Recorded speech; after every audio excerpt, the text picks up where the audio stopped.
So I left the corporate life to go full-time in real estate and be a stay-at-home mom. And after our second was born, I realized the stay-at-home mom investor life was not cut out for me. So we wound up putting them into school, and I just started thinking about what do I want to do with my time now, and found out about this fractional CFO thing, and it sounded fun. So that's where I'm at now.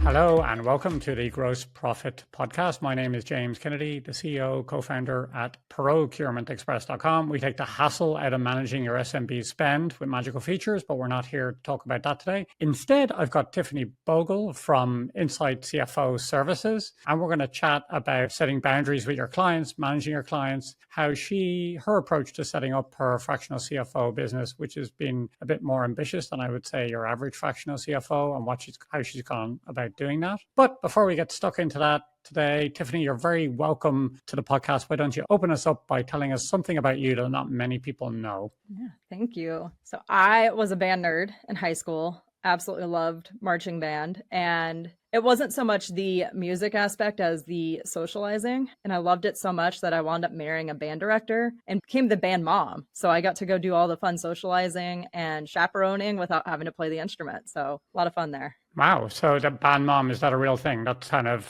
person who's looking after everyone and making sure they get there on time and stuff like that. Normally it's an actual mom of one of the students, but I partnered with my husband on it and helped him out until he eventually wound up leaving the profession to go into full-time real estate. But we had a fun handful of years. The only thing was there was not a lot of sleep on the weekends because of football games and competitions, and it got exhausting, but it was fun for a few years. Very good, yeah. Because it's a big deal in the US, especially, right? Bands with those I forgot about the football games, but the shows are almost bigger than the games sometimes, right? People really get into them. So what's the biggest thing you got to do? What's the biggest crowd you got in front of?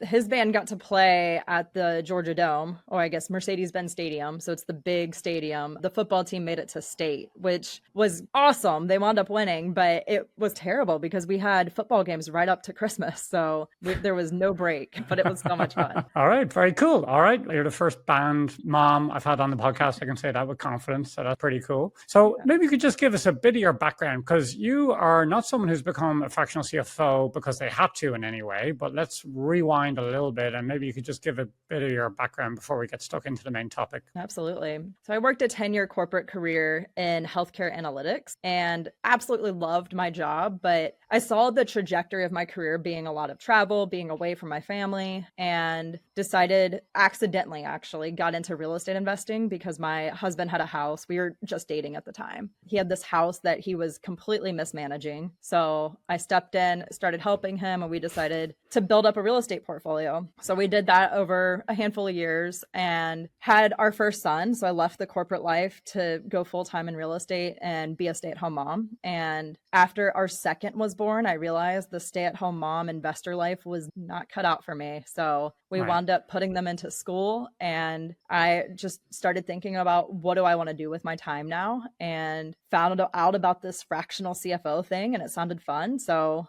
that's where I'm at now. Very good. So can I ask you a little bit about the real estate investing? There's lots of gurus in this space. The OG, was it Rich Dad, Poor Dad, Kiyosaki? And then these days I see a lot on YouTube, the voice of character. Which sort of brand of real estate investor would you say, or is there someone else you follow? Yeah, we were single family homes, long-term rentals. We rent some by the room, almost like a boarding house, just to offer affordable housing. And then we just wrapped up our first Airbnb project. So we are not trying to build a huge, massive portfolio of hundreds of houses. I think we're at 15 now, which is enough to sustain our family and give us a legacy for our kids. But we are not trying to grow something massive and super cumbersome. That's interesting. Yeah, I was just listening to this concept of what's enough is a big thing online at the moment. And people who have got to $1 billion or a huge amount, I've heard them say, actually, the ideal range is around 25 million. If you have 25 million, 20 million, you get 99% of the benefit of having a billion with 10% of the hassle. Knowing when to stop is a thing a lot of people don't know. So this is interesting. It's put you in a situation more or less. I don't want to put words in your mouth, but you could be anything in the world. You could be a circus clown. You have all this, you could be a president, you could be anything. And you've decided to become, or start really, I wouldn't say you've decided to become a fractional CFO, but you've decided to start a fractional CFO business. So first up, why that? Surely, do you just have a passion for it, or why? It's not your typical thing people would do for fun. I have education in finance. I got my master's at Georgetown in finance and never really worked a true finance job in the corporate side. But in our businesses that we've had, that's what I was doing. And I sat down one day and was really just pondering, like, why were we so successful with our real estate investments? Because I mean, most people don't invest as fast as we did and grow to have financial freedom. I think it was in 4 years that we did it. So I really started thinking about why. And I realized it was my finance skills and being able to have a good strategy and high level picture of our goals and then how to execute on them, and realize that's my superpower. And having this financial freedom from the real estate has allowed me to think more about like the existential question of why am I here? And I think it's to help people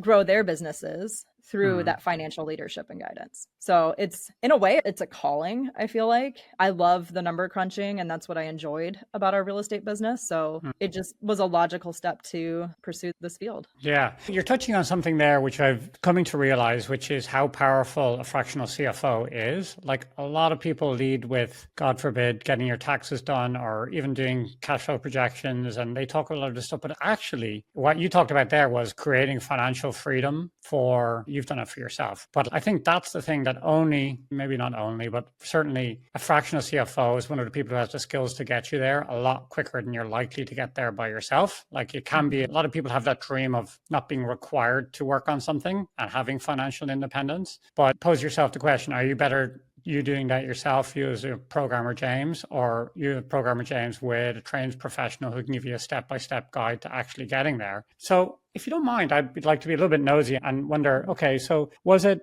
your ability to, what actual skills allowed you to get to that milestone within 4 years? Were you great at Excel? Was you doing bank applications? Was it what the hell gave you the leg up over other people? I think it was Excel sheets. Yeah, I have a million of them. Of course I do. I'm a CFO. I loved it. So like in the evenings before kids, now after kids, in the evenings I'm crashed. But before kids, in the evenings, I would just sit and look at the numbers. And I had a conversation with my husband of what's the return on the equity we have in the properties? And can we potentially sell some to increase the cash flow in other avenues? So for example, we had a very clear goal of what we needed for me to quit my job, and the cash flow we had wasn't working. So that's why we started doing the rent by the room boarding house type, because the cash flow on that was significantly higher. We recently had a couple properties that we sold. They were doing okay financially, but we knew we had some big like tree removal that was going to eat up a lot of the cash flow. So we had some big CapEx coming up,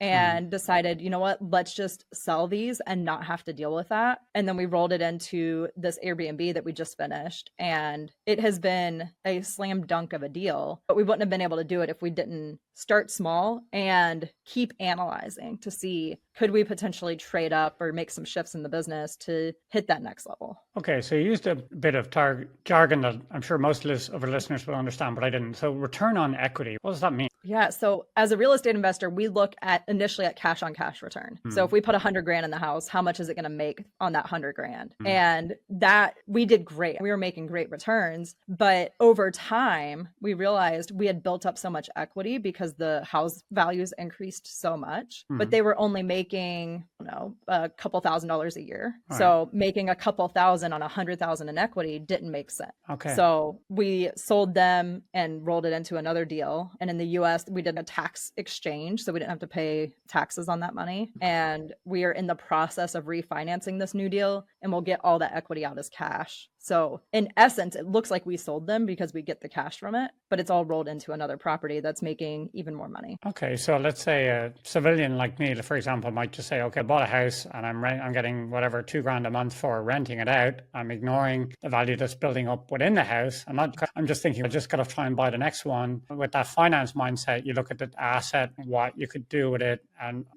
and then with that mindset, I guess you're able to make bigger moves or see opportunities that you wouldn't see otherwise. Yeah. Yeah. I mean, Okay. it's the way we view it is we have these army of dollar bills, whether that's the equity or the cash flow coming in. And we want to make sure those dollar bills are working as hard as they can for us. And they weren't working hard enough. So we fired them and brought in some new ones. Very interesting. Okay. My mind's racing because we have an apartment in town at the moment and it's got some cash flow. We've just paid it off, I think. And then I'm just thinking, hold on, how does this apply to me? We paid it off. It's in that property, which I don't believe is going to appreciate very much. And maybe it's a different way to look at it. Maybe I should be thinking about selling it and putting it out bills to work in some other way. Yeah. Or getting a loan on it and using that cash to buy additional properties and increasing your cash flow. Okay. Yeah. Okay, cool. We'll get on to in a second how you do this for your ideal customer, medical practices. Yes. But we have something else to hit on before we get to that, which is you've decided to go. I want to first go into when you set up this business, you didn't just say, I'm putting my shingle out and I'm going to start asking people for fractional CFO work.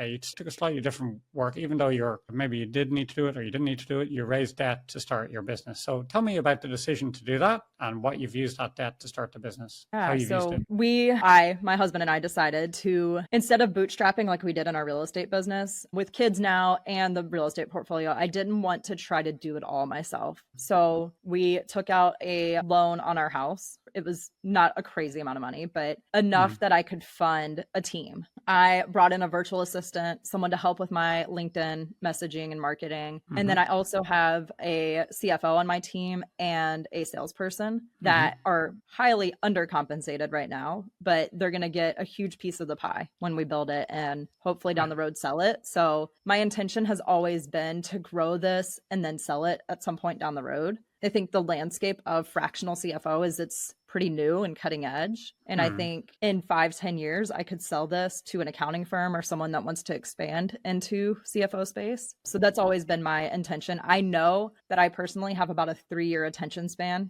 on any kind of job or work that I'm doing. So I'm going to use that to my advantage and have a plan that at some point I will step out of running the business and let someone else step in as the CFO or CEO of the business. So I've always had grand plans for it, but having this real estate to support my family makes it a lot easier to take some risk. And so have you set targets around that? So if that was external money, they would have expectations on return on their own capital and they would have, I don't know what they would think about it. So have you decided, okay, this is a go, no go? When I have to get to certain revenue targets, are you all in and you're going to do what it takes, it doesn't matter how long it takes? We're just all in. We're going to do this until we get to the goals we have. And I figure my worst case scenario is, let's say the whole thing flops and I've got this debt. I can go get a standard job. I can find another business venture. We can buy another house. We have equity that we could tap into. So I have a lot of exit strategies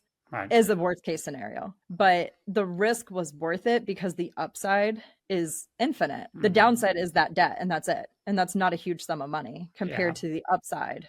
I don't want to sit here and say this is for everyone. It's a strategy that we're taking and it's risky, absolutely. But I didn't want to bootstrap it because we have 2 little kids and I didn't want to take away from them. And so I brought in people to assist me in growing this. And the hope is that we get it to our targets. We don't know, obviously, but we're putting everything in. And the worst case scenario is not that scary at the end of the day. Okay. Well, what I'm hearing so far is it's clear you take this finance strategy to what you're actually doing and you've been walking this walk. You can't really complain that you've just been in an office somewhere doing it for someone else. And that's quite a different proposition when you're dealing with entrepreneurs or people who are running their own businesses. It makes a big difference if you know someone who isn't just talking about it, but they've actually done it, right? And taken the step. And I love this idea of looking at risk. Like your upside is infinite almost, and the downside is finite, right? So that sounds, as long as you're happy with that risk, then you make that bet all day long, and you're betting on yourself. Best bet to make. Yeah.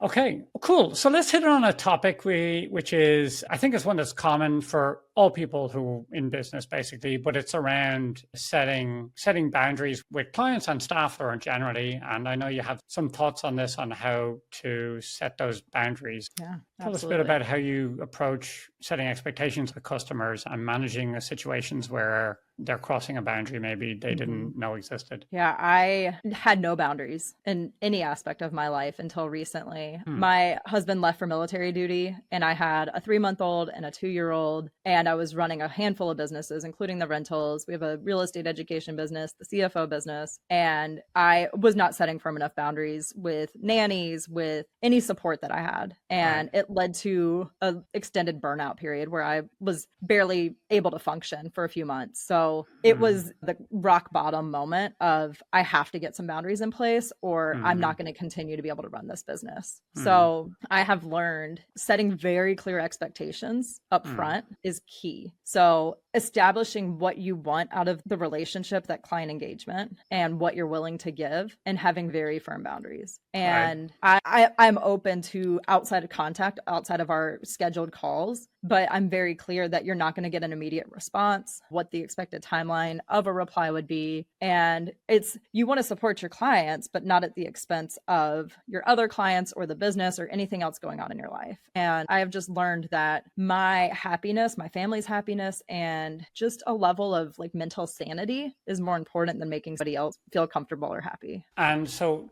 tell me about, like, how do you do that? Do you use your calendar to schedule like when you'll be available, or what? Because it's all very well saying that, but then life happens. Everyone has a plan to get punched in the face. So, what are you doing differently now, which just means that people know more clearly how to deal with you? Yeah, it's absolutely calendar management. And no, I have to be clear on what I want. And I think that was something I struggled with previously was what are my expectations for my own calendar and my own time? So I've gotten very clear on my time blocking and when I'm available. And Calendly or any kind of scheduling app is Hmm. fantastic because you don't have to sit there and negotiate with someone about what times you're available. They just find something that works for them and it makes the boundary easier to hold. And that's been a game changer for me is just having very set times that I'm available. And I'm Right. available for those times, but otherwise it might take a few days. Yeah. Okay. Yeah. And then how about on the other side, like when you're dealing with someone you've tasked something on? I don't know if you ever had this experience where you say, okay, can you help me with this? And it gets done, but it's not really the way you want it to be done. Like, how's your approach to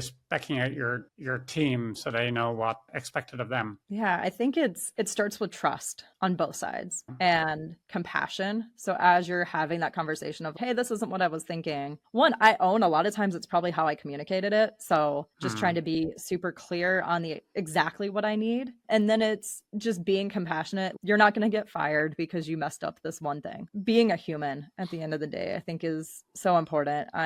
I've worked for some really terrible bosses and I've learned what I don't want to be like. And that has just really informed how I approach my team. And two members on my team were former mentors. So that has been really interesting to navigate. They were above me at one point, and we joked that we worked in our corporate careers together, and we would joke that one day they would work for me. And here we are. So it's been Manifested really it. interesting. And I remember having to have a really tough conversation about how we dropped the ball on a client situation. And it was not fun. It was so uncomfortable because this is my friend, this is a former Right. mentor, but it came from compassion and was not blaming, just saying, hey, this happened. Can we not do that again? Hmm. And it was very well received. And I think they know I'm coming at it from a place of growing the business and wanting to do the best for our clients. So it's all in the intention, I think, and just the delivery. I just had a conversation, but I didn't beat around the bush. I was direct, but also compassionate. Yeah, Benny, who works in our team, he's an account executive. He plays soccer professionally at the weekend. It's a game with a small white ball that you kick with your feet, and we play over here. And he has an interesting approach to feedback, which is on the soccer field. If you mess up, your teammate come over and they'll scream at you right there and then. you just messed up. Don't do that again. You can do better. And then it's done and they move on. And then the guy scores a goal or whatever. And then they will equally just go over and say, that was awesome. And they will jump on the ground and put their jumpers on their head or whatever they do. I don't know. But the point is that the feedback is immediate and public always, which is interesting because it's not that, you have this corporate world of criticize in private and praise in public type of thing. But his approach on the soccer field is, no, you give the feedback publicly and openly at every stage. And then if in that culture of like his team, that's expected and that's okay. So if you get any sort of feedback, that's all it is. And it's there and done straight away. And then you move on from that. And that's something I'm trying to cultivate in our team. We don't really exactly have, but I love that idea of you can just say, because then it's not about the person, it's just about the thing. And we say, okay, if the thing was you messed up on the thing and the thing has to be better. We all agree we're not going to win this game unless if we keep doing that, and then you move on. Yeah, absolutely. But I haven't figured out how to do it yet for the team. So I think the public aspect is great because if you're giving feedback to one person on your team, if the whole team hears it, then they can learn from that lesson and not make the same mistake. And you're not repeating yourself over and over again. I think it's great. Yeah. And if you decouple maybe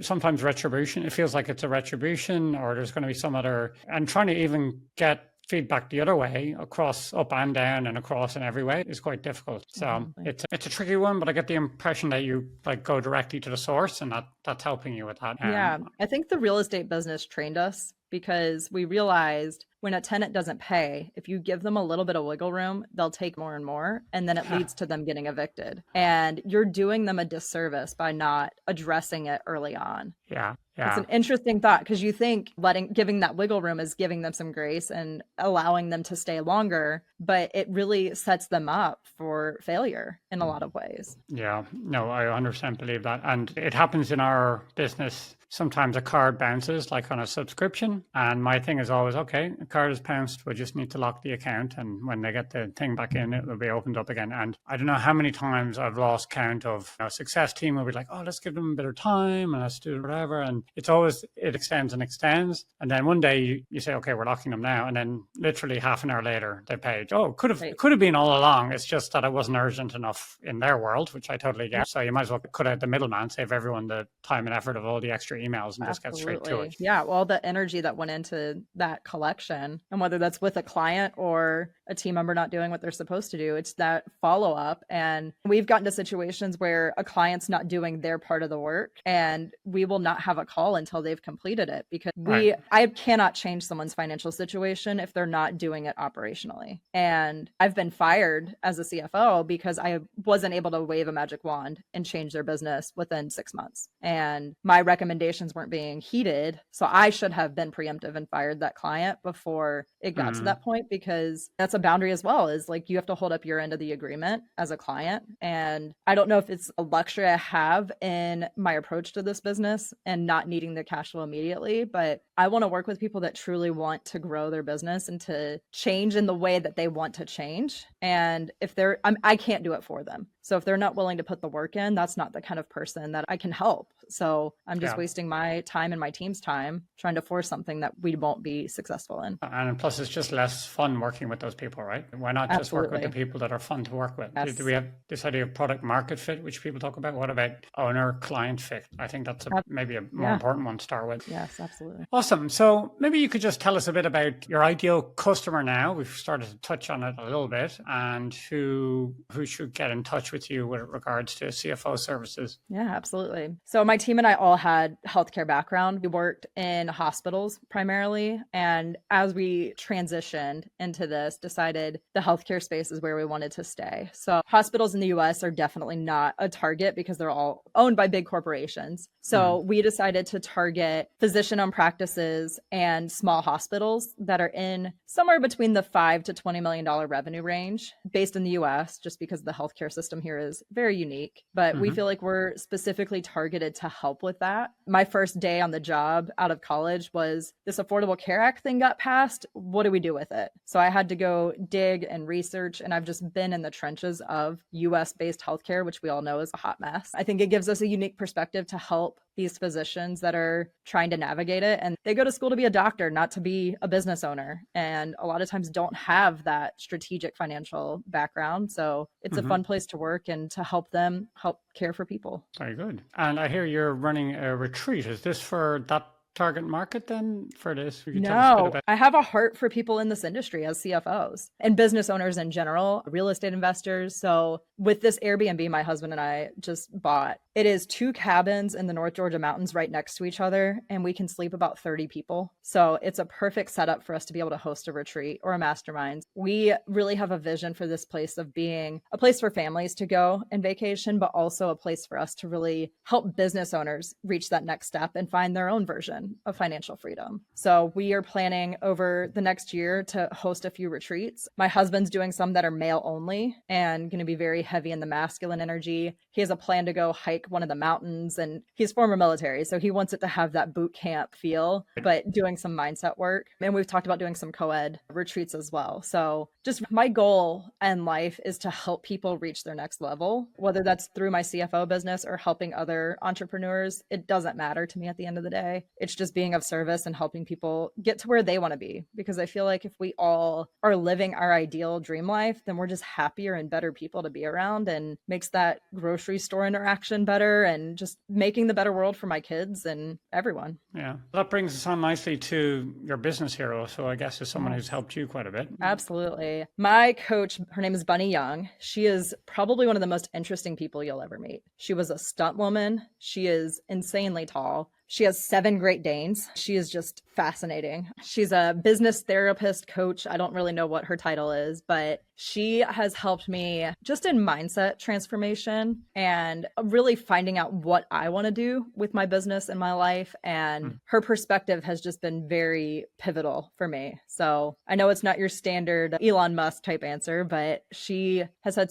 such a profound impact on my life, and I owe a lot of my growth to her. Very good. Does she know she is your business hero? I don't know. I'll send her a message later and let her know. Okay, let's send her this clip, put it on her Yes, face. There you go. absolutely. Okay, great. Thanks for that. And thank you for listening. If you got this far into the podcast, congratulations. Your special gift for being such a trooper is to be able to go to procurementexpress.com/partners. And there I've recorded a webinar which gives you an overview on how Procurement Express can help you control the business control costs in your business rather, or more particularly in your client's business. So it's designed for fractional CFOs who are interested in finding out how to deploy our software to deliver value for their customers. It's about 15 minutes, not that long. And it's got a case study from Ben de la Queta, who is one of our CFO partners, and he'll tell you exactly how he does it. So thanks very much for coming along, Tiffany. This has been a really cool chat. I really enjoyed it. Thank you so much.